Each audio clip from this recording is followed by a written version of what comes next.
ये आज ही आपको मैं निराला शिवशंकर विरहा गायक मैं हूँ, लेकिन ये अपनी लेखनी है जो भी मैं गाता हूँ अपनी लेखनी का चीज है। का नाम बस शिक्षा पर।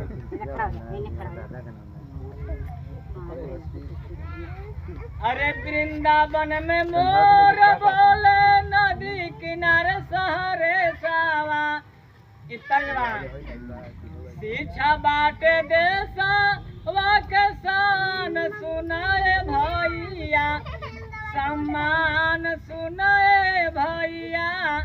अरे छात्र छात्रा बाना देसा वाके नाज सुनाए भैया छात्र छात्रा देसा वाके नाज बनाए भैया। बेटा हो या बेटी कवन